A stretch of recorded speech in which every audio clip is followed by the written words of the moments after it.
Ombudsman Conchita Carpio Morales, I want to thank you so much for coming to Head Start.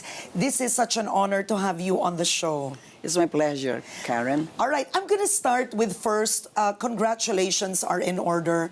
Frankly speaking, you're one of the very few women who's achieved what you have. A former member of the Supreme Court, appointed to become ombudsman, only the third to finish a full term at that. That's correct. You didn't quit because of stress.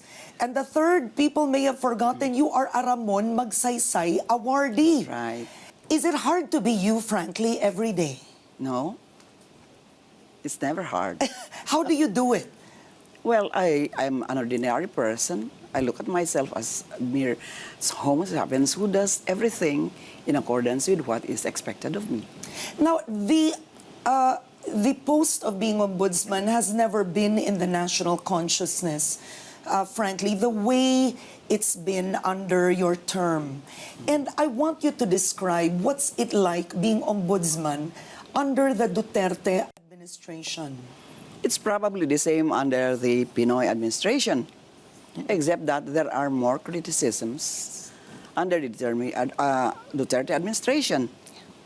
So that's it. That's the difference. But the difference is other presidents don't openly accuse or threaten the ombudsman.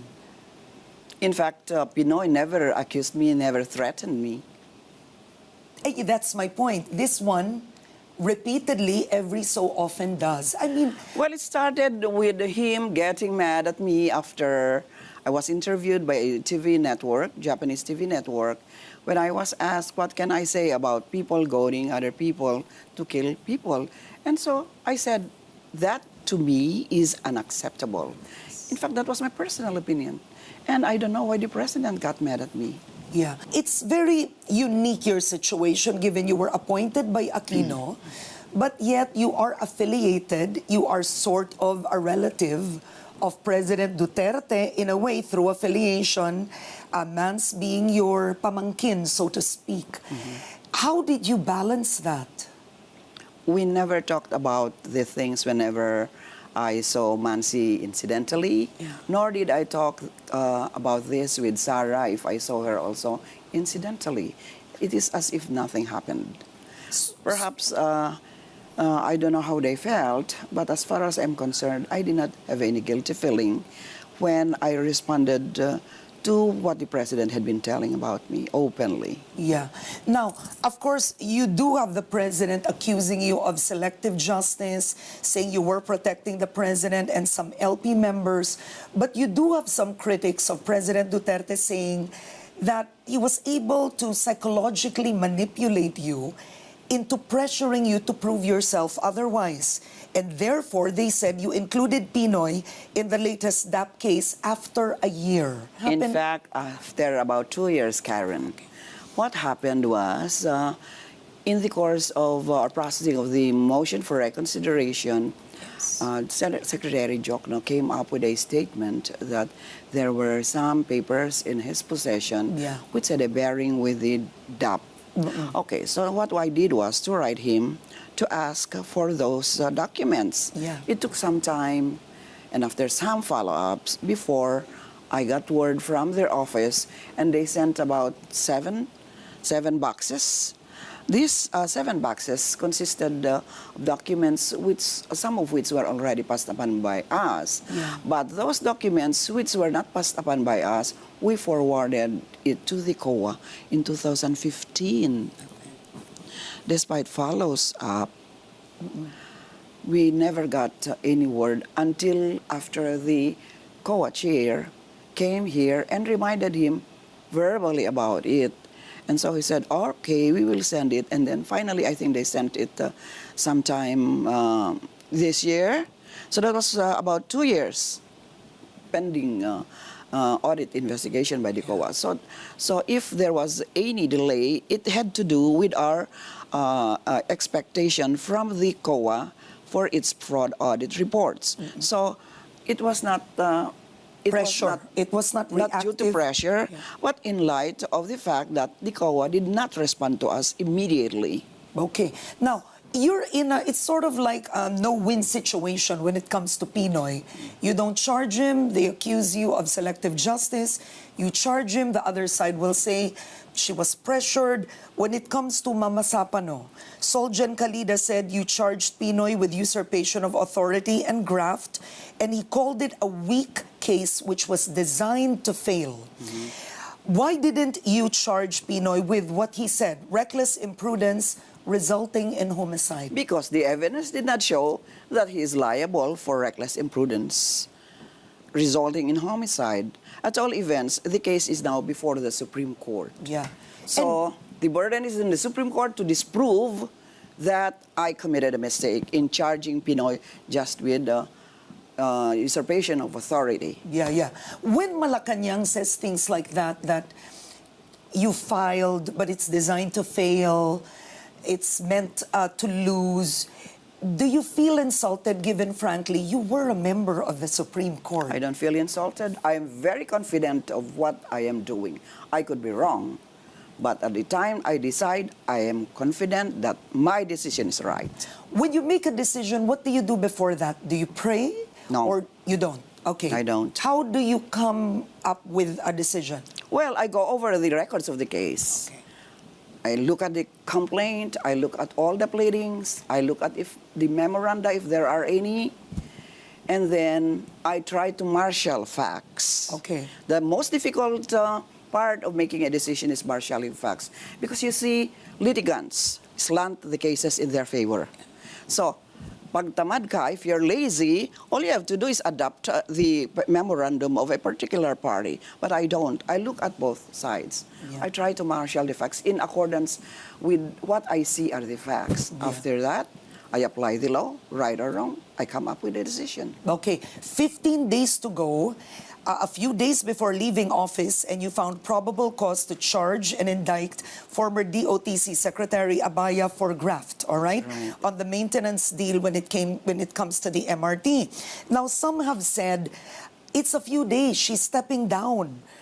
Some said, were you pressured again? Because Duterte had said you were sitting on some cases. This case in which I indicted Abaya is relatively new as compared to the earlier cases in which he was scot-free. That's how I found it. Yeah. In Abaya's case, you see, when the investigators send to me their findings and recommendations, I go over them. There are instances that I return to them.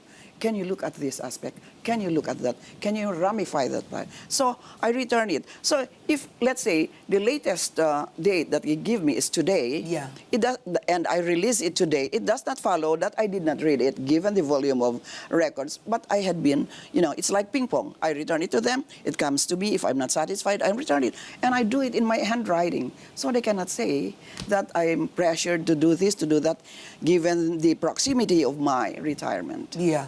A few days to go as well, you've been asked, how is the Ombudsman choosing cases in these last few weeks?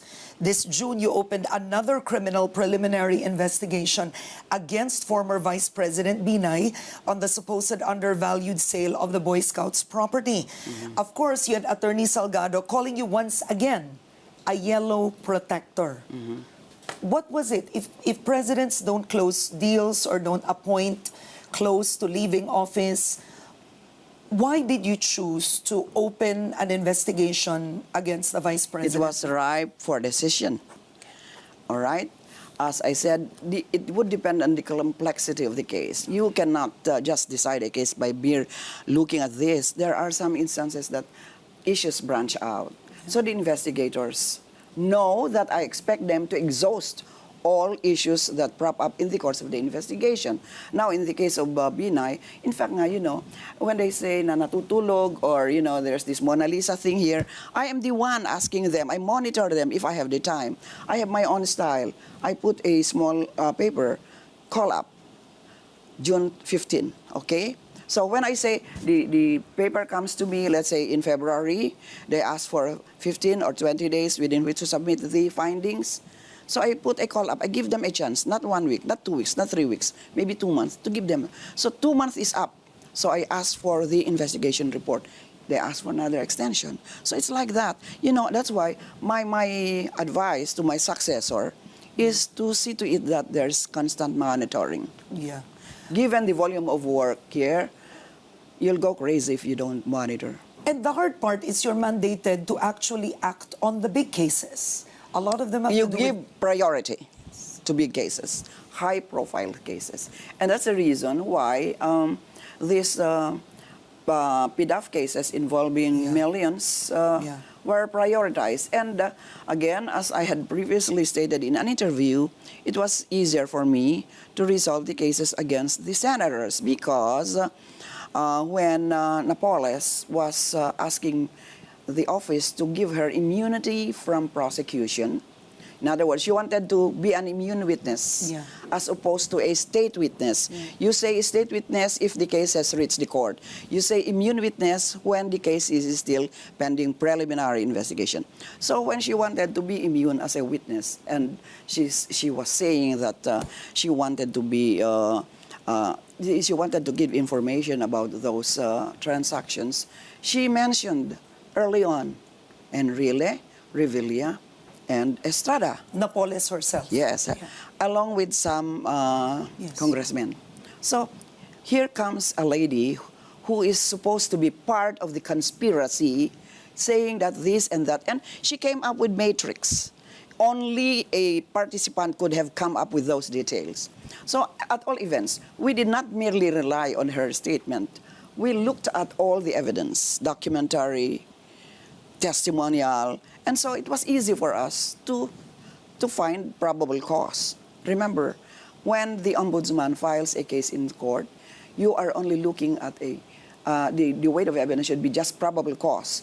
Some said it should be guilty beyond reasonable doubt. Kung guilty beyond reasonable doubt, there's no longer any use for the Sandigan Bayan. There's no longer any use for the other trial courts. Ang hinihingi lang sa amin is probable cause. You believe that a case has been committed, and you believe that the respondent probably committed it. Do you fear that when you leave the office, the next ombudsman might make Napoles into an immune witness, so to speak, or be protected by the WPP? It would depend on the charges that would be filed against her. As far as the charges that have been filed before the Sandigan Bayan, there's no way she can be a state witness. Really? Yes. And I'm sure my prosecutors, gumagaya na ako sa isang tao na nagsasabi ng maay, the prosecutors will see to it that she will never be a state witness. We have enough proof to see that our case will get to its last stage. Okay. Now, in the same breath with criticisms left and right, you also have some observers asking, why didn't the ombudsman pursue the ill-gotten wealth case against the president? I know that you inhibited, of course, but you did have people in shock that the office of the ombudsman had evidence coming from AMLAC. Of course, they denied, but it was here. What were the hindrances then? All right. When this incident came out in the papers, I had to investigate myself. I was told that the complaint of Trillanes was accompanied by alleged records of the president in the AMLAC. Okay. So when the complaint came to me, I said, keeping true to form, I am going to inhibit. And so since the overall deputy ombudsman is the next in command, I told him to take over the case. Now, I understand. Would he have the confidence to take over if someone like yourself would inhibit? He would, because he would also go by the evidence. He is the type who would not cater to the expectation of this, or is not the type who would be afraid to carry this out if he felt that he was being pressured. So it went to him. Now, I was to learn later that he wrote the AMLAC asking for reports of any investigation. Yes. And I think the AMLAC came up with a reply that they had not conducted any investigation, and therefore there was no report or findings to speak of. Yeah. If that's the case, then whatever documents were submitted or is in the office could not have been used? Documents, well, they could not proceed because there was no finding, because this involves technical findings, which only the OMLAC could have generated. Okay. Now, I'd like also to remind everyone that at one point when the president threatened that To impeach me. other first than impeaching you is to actually suspend the overall Deputy Ombudsman Arthur Carandang. You Yes. defied the president. Because I am aware of jurisprudence that it is the ombudsman which has administrative jurisdiction over the overall deputy ombudsman as well as the deputy ombudsman. That's following the case of Gonzales. Yeah. Do you fear that when you retire, you're no longer ombudsman, they might file cases against you? Then you'll be a private citizen. I'm curious, how does that work in terms of the law? That is something I had been conjuring about. Oh. I know they could. That's a possibility. File and cases. I'm open to it. Yes, I am ready. You sound almost like you're invincible, but you did say in an interview the mistake is to think you're infallible. Yeah. You must You can never be infallible. Yeah. You commit mistakes, but if you admit that you commit mistakes, that's a trait of leadership. Do you have fears? I mean, That- being a Supreme Court Associate Justice, Ombudsman, these are very powerful posts. When you retire, you'll be Citizen Carpio Morales. And do you honestly sometimes have fears of what might happen to me? I was very tough. Never. Really? Never. I'm not scared. Okay. Because I know that there was nothing that laced my decisions except good faith. Okay, good faith. All right. Now, this is interesting. Soljan Kalida, who's called you and said that you filed a weak case intentionally. People have asked, couldn't the ombudsman have investigated charges against Soljan Kalida with a possible conflict of interest regarding his security offices? Darling, I'll have to breach confidentiality. The case is under fact-finding investigation. Right now? Yes. Okay, so it means, Ombudsman Carpio Morales, you may be leaving, but then you're not leaving, you're not letting Kalida just go scot-free. Well, if the findings show that he is probably guilty, then we will segue to preliminary investigation. That will be the time that he will be asked to file a counter affidavit. Okay. Otherwise, the case would be closed. But then I'll be honest, you have Soljan Kalida right now, who's one of the most trusted of the president. He played a major hand in ousting the Chief Justice. Do you believe that your people can handle Soljan Kalida, even if the evidence was strong, without a leader like you to assure them, I'll be here and back you up? I mean, this is the real world.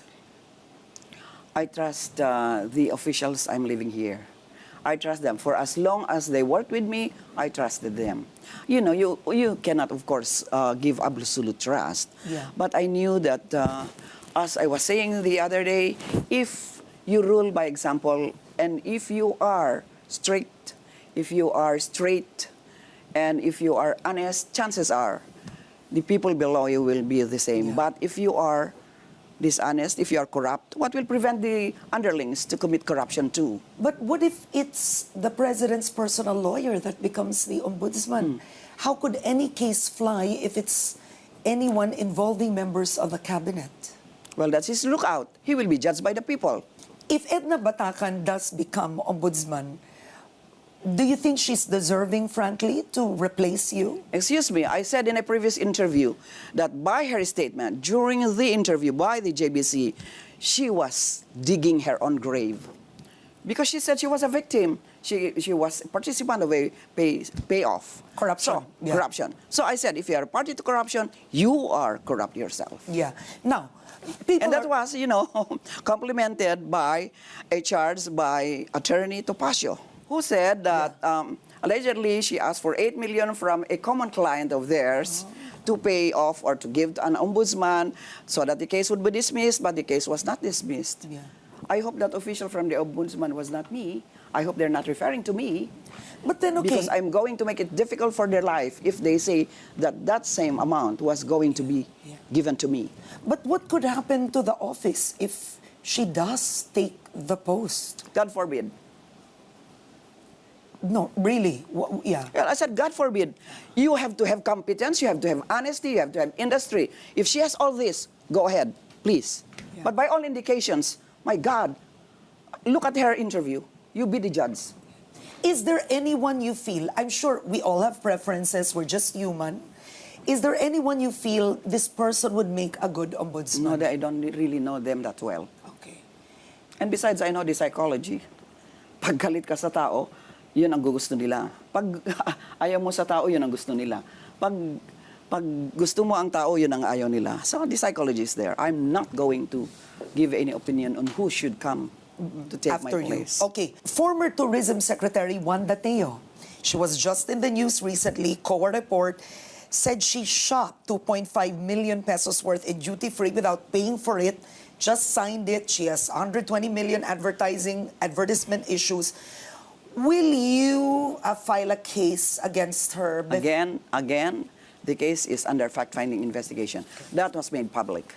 In the same manner that all the others who were removed or who were asked to resign are being investigated for excessive travels, for abuse of authority, for abuse of power.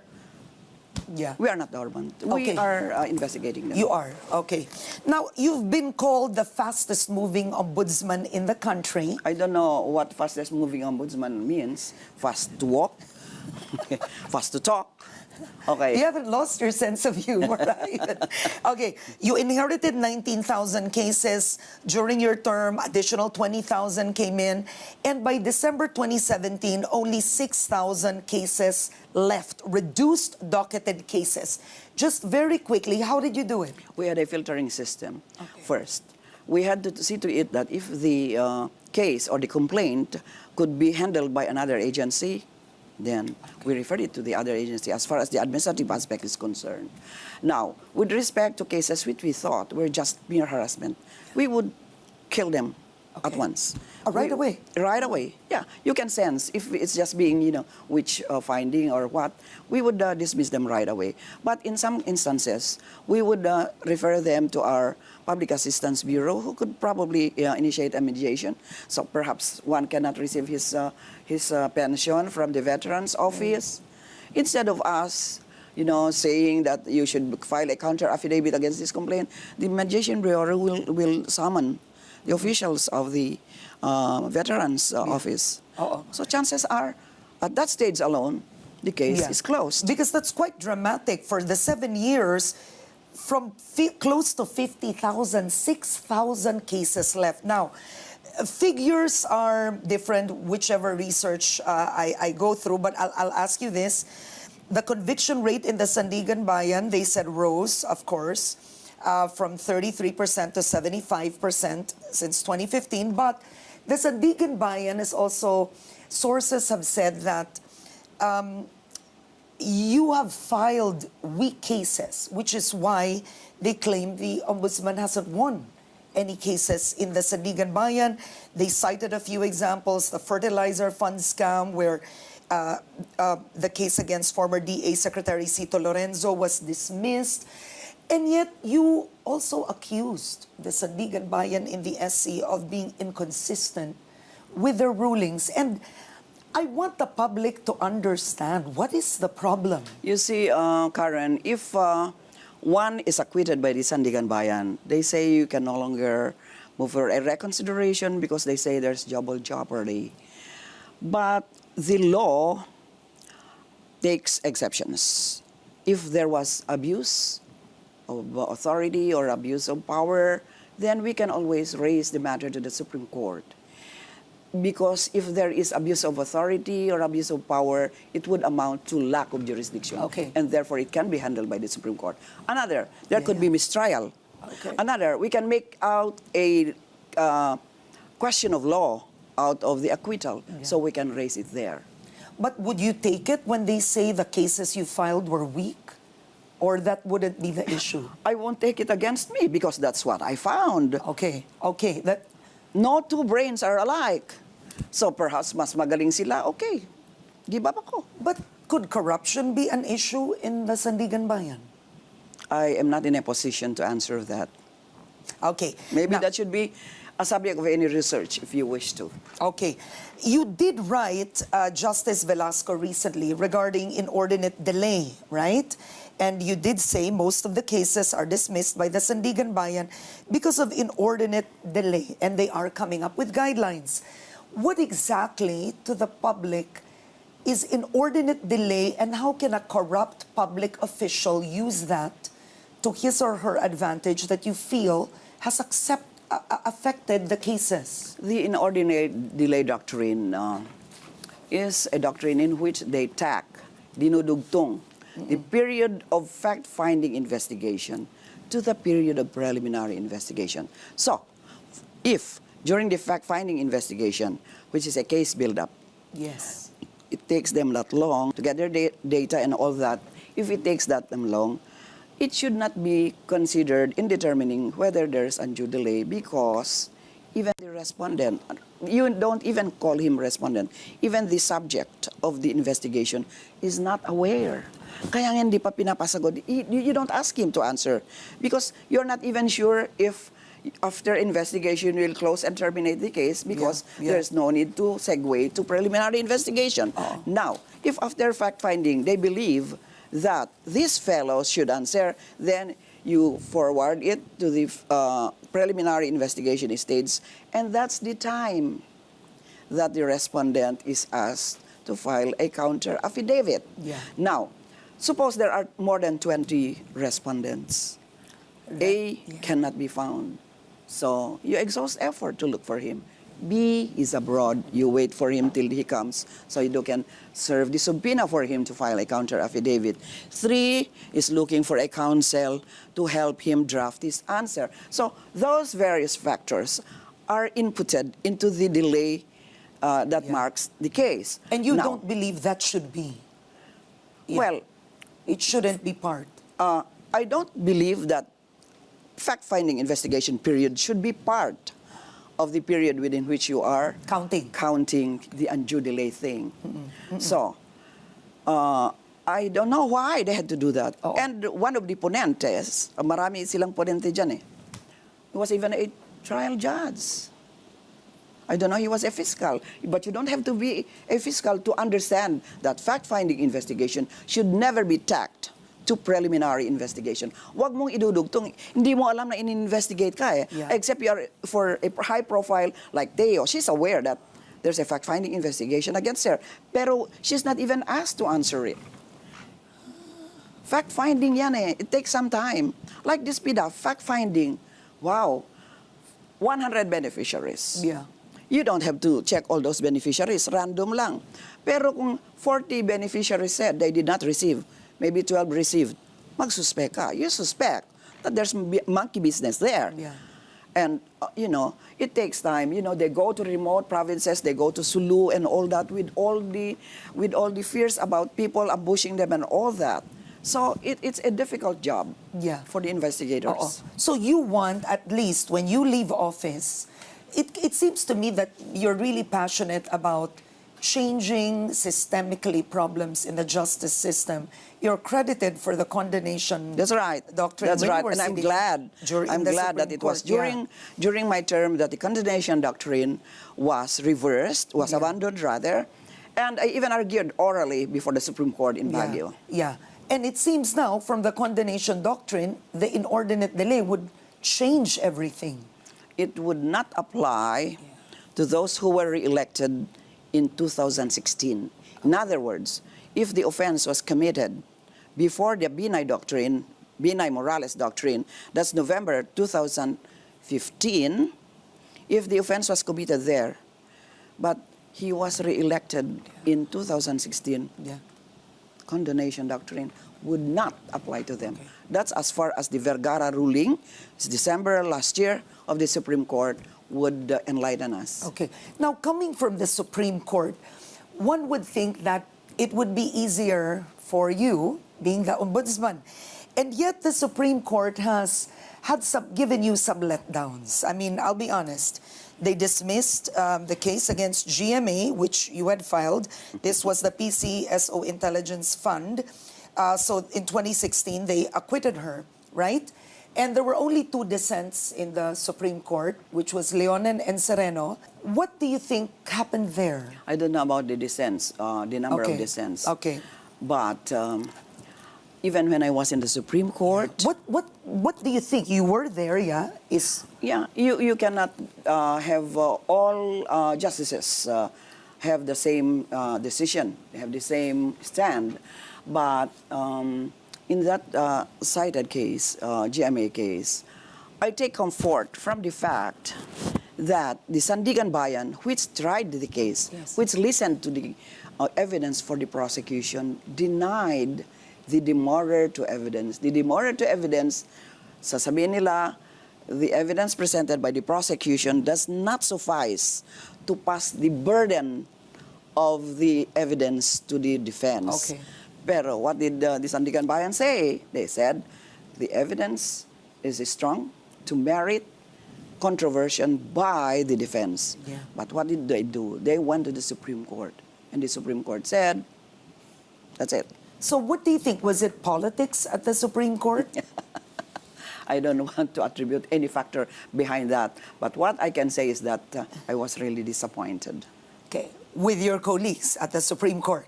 With some, because not all were my colleagues. Yes. Okay, yeah.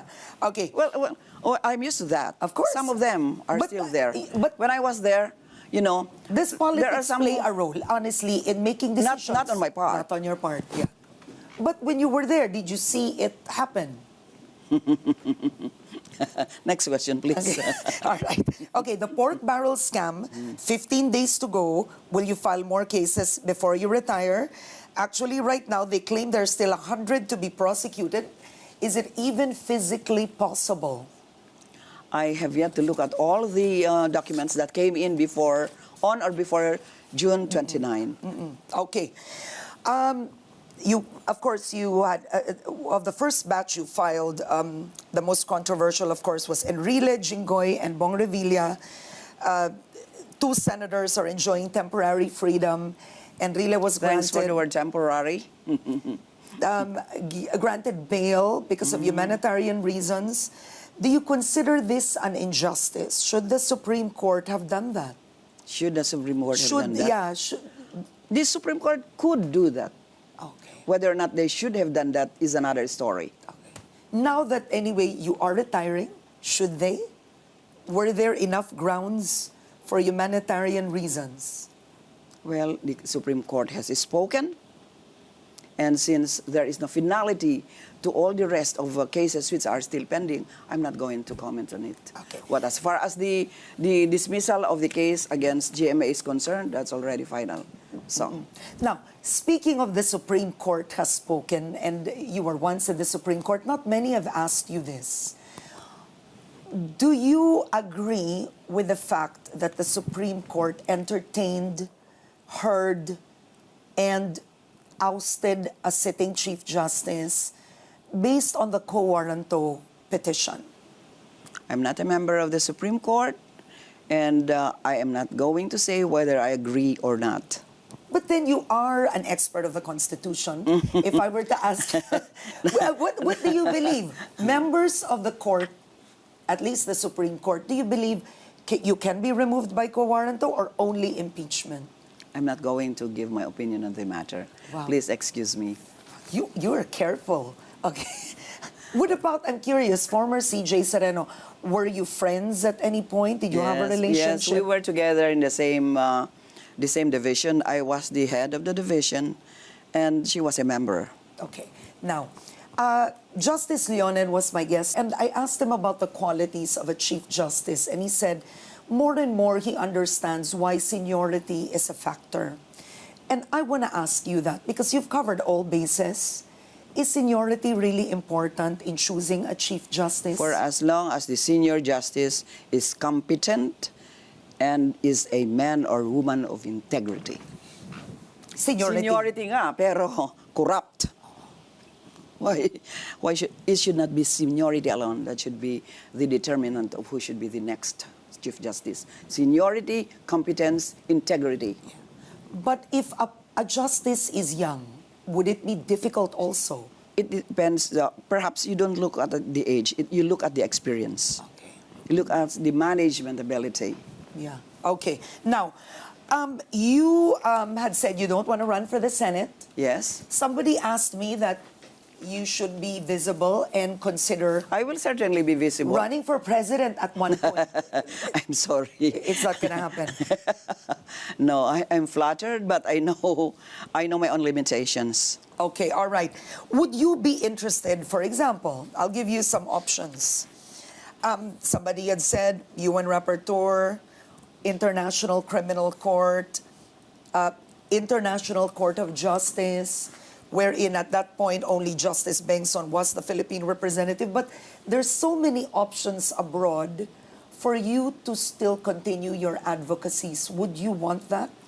Karen, I cannot control my destiny. You're open then. In other words, you're not retiring into the sunset. Certainly not into the sunset. For as long as I'm strong, for as long as my mind is intact, Yeah. I'm not retiring into the sunset. I'm curious, when you retire, will you be willing then to, let's say, socially meet with President Duterte? That would be interesting. I don't know if have you done it before? I mean, in a party with... Wait, in the first place, is the feeling mutual? Would he like to meet me? You don't take it personally No, at all? no. How did you become this way? I was born to be like this. That's my personality. But you're not sensitive, you're... Well, Yeah. I can be sensitive. Okay. I can be hurt also. Uh-oh. If I'm not hurt, I don't know what am I. Am I an animal? I am hurt too. Okay. After you retire, when you leave office, what would you do? I'm curious, first 2-3 months. Yes. As I was saying, I will untie my things, I will organize my things, because my things in the Court of Appeals and even some in the Department of Justice and the Supreme Court are still in bundles. Will you travel? Bundles, But will you travel? You'll travel? I will, certainly. I'll go to Europe. You'll go to Europe. Yes. Oh, that's good. Huh? Okay. Now, but more than that, what are your priorities? 15 days to go. Maybe you can enumerate some that you want to ensure you're leaving it in good hands. Oh, yes. Cases, things, Yes. ano yun? Yes. We're seeing to it that we are going to turn over in the same manner that I was, the bad thing about my taking over here is that there was no turnover, no list of cases, so I had to have an inventory conducted. Okay. There were 3, I think, inventories. 1 inventory, another inventory, 3rd inventory, I made them under oath. Still, there were some which came out which were not in the original 2nd or 3rd inventories. And so I asked for physical inventory. That, to me, was the most conclusive because they were able to unearth some documents. They were able to determine some which were still in the list of pending but had long been buried under the ground. Okay. Yeah. Yes. Now, it's easy to criticize when Yes, you're... totoo yan. Yeah, I recited Shakespeare. I don't know if it came out. Did it? All right. No, it's easy to criticize when you're actually just watching Yes. someone like you do the job. You have criticism saying the last one is that the Office of the Ombudsman actually concentrated more on prosecution than I think...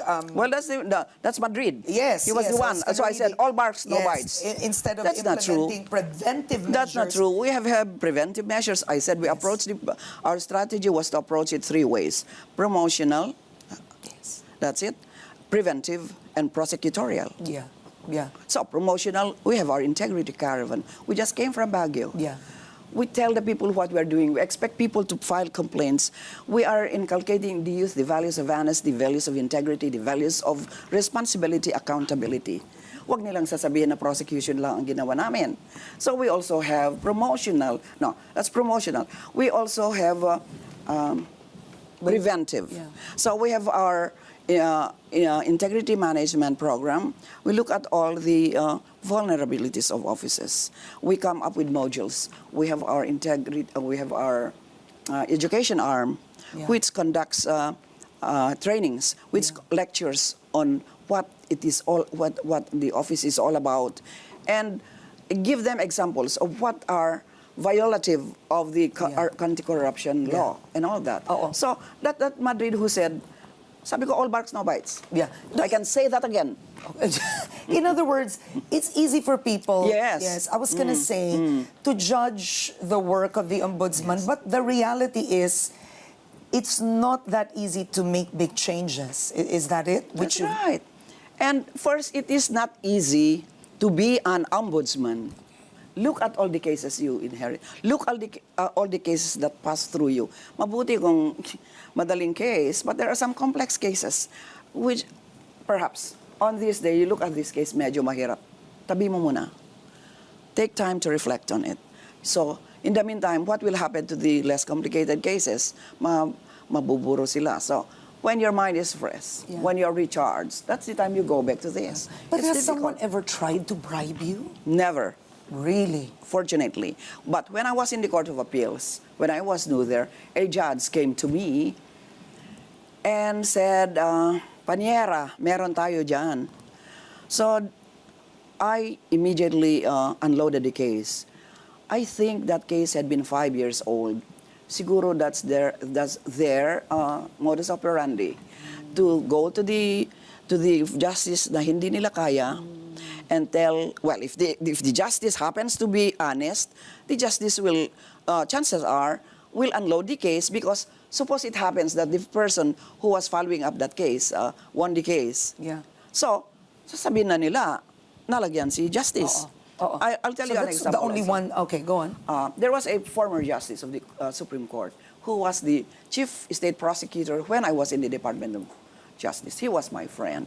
So he came to me in the Court of Appeals. He was carrying an envelope. That envelope contained, allegedly, I did not look at it, executive summary. Okay. Of course, that's an insult. It's as if di mo kayang resolbahin here. So I did not accept the envelope. So, one justice, I can identify him, Justice Martin, who was my head in the division, said, Chit naman, bakit hindi mo man lang tinanggap yung envelope na binibigay sa iyo ni Justice so-and-so? This is a mere executive summary. I said, suppose that envelope contained money, and then the litigant was at the other end of the corridor, and he saw that the justice, fixer justice, left the envelope to me. So, the presumption is that I received the money, and therefore I was bribed. So you see, I've been very careful about this. Yeah. Have you received death threats? Yes. Really? Like as ombudsman? Well, yes, by telephone, early on in my term here. By remember? text? No, by telephone. But it was received by household members. Remember that a hand grenade was placed along the fence of my life. Yeah. You know, that would have been a life-changing moment for many people. They would have resigned, they would have been scared. I was not. But you didn't even reflect on your own mortality? No. They thought they could scare me. But maybe that fellow who placed it is more scared than I was. Okay, you won the Ramon Magsaysay Award, and what was mentioned was moral courage. Yes. All right. I guess as a closing statement, how would you describe your own performance in this whole professional career of yours? Are you satisfied? I am. I'd like to believe that I discharged my duty well. And early on, I was asked if the losses I had in the Sandigan Bayan had reflected on my success, and I said, no. I don't quantify success. What counts to me is the respect I get from people. If they respect me, that to me is success. On that note, Ombudsman Conchita Carpio Morales, thank you so much for this interview. My pleasure, Karen. And good luck to you. I need it. Thank you. Thank you. Thank you. Thank you.